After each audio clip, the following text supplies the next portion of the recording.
ऐसे 3 किलर्स जिन्होंने intelligence agencies को ऑलमोस्ट बेवकूफ बना ही दिया था। Case number 3, Dennis Nelson. फरवरी 2, 1983, लंदन। आर्मी से रिटायर होने के बाद डेनिस एक प्रॉपर गवर्नमेंट जॉब करता था।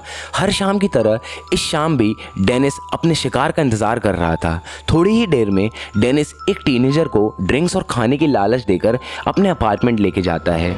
इस अपार्टमेंट में पिछले 6 सालों में डेनिस ने 16 से ज़्यादा लोगों की पहले इसी तरह बहलाया और गला दबाकर हत्या कर दी। डेनिस एक नेक्रोफाइल था। ये वो लोग होते हैं जिन्हें डेड बॉडीज देखकर कुछ अलग ही प्यार आता है। शायद आप समझ रहे हैं कि मैं क्या बोल रहा हूँ।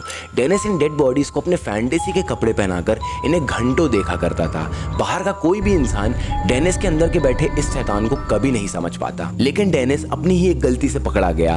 एक्चुअली इन बॉडीज के डिकम्पोज होने पर वो इनके छोटे टुकड़े कर इन्हें बाथरूम में फ्लश कर देता था और इसी के कारण उसके पाइप में एक दिन ब्लॉकेज आ गया और उसने प्लम्बर को बुलाया। प्लम्बर ने पाइप चेक करते ही साथ पुलिस को। सिर्फ एक इत्तेफाक के कारण दुनिया का सबसे बड़ा नेक्रोफाइल किलर पकड़ा गया। केस 2, सोनम रघुवंशी। मई 23, 2025, मेघालय। सोनम अपने हस्बैंड के साथ वादियों में हनीमून मना रही थी कि तभी सोनम को अपनी सास का कॉल आता है, क्योंकि सोनम के हस्बैंड बहुत देर से अपनी मां का कॉल पिक नहीं कर रहे थे, जो कि काफ़ी अनयूजुअल था। सोनम बताती है कि राजा उसके साथ ही थे और बस थोड़ा आगे ही हैं, जो कि बिल्कुल झूठ था। एक्चुअली सोनम और उसके लवर राज ने राजा को एक बहुत ही कॉम्प्लेक्स प्लान बनाकर मौत के घाट उतार दिया था।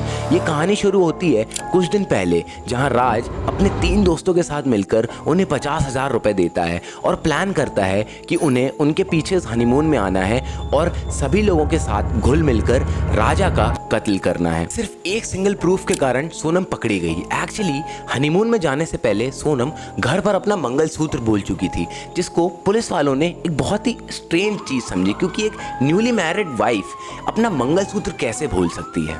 Case number 1, Ted Bundy. इसे दुनिया का सबसे चार्मिंग और गिफ्टेड आईक्यू वाला किलर बोला जाता था, जो अपनी समझ और करिश्मा से किसी को भी मैनिपुलेट कर सकता था। फरवरी 1977, वाशिंगटन।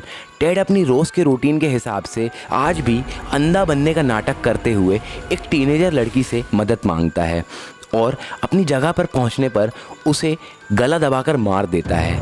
पुलिस टेड को पकड़ तो लेती है, मगर टेड कोर्ट से ही भाग जाता है। 1 साल बाद 1978 में सिर्फ एक नॉर्मल से ट्रैफिक चेक में टेड पकड़ा जाता है और उसकी कार में 16 से ज़्यादा मिसिंग लड़कियों के प्रूफ मिलते हैं, जहां वो इस बार भाग नहीं पाता और उसके वायलेंट बिहेवियर के कारण कुछ समय बाद उसे इलेक्ट्रिक चेयर की सज़ा सुनाई दी जाती है।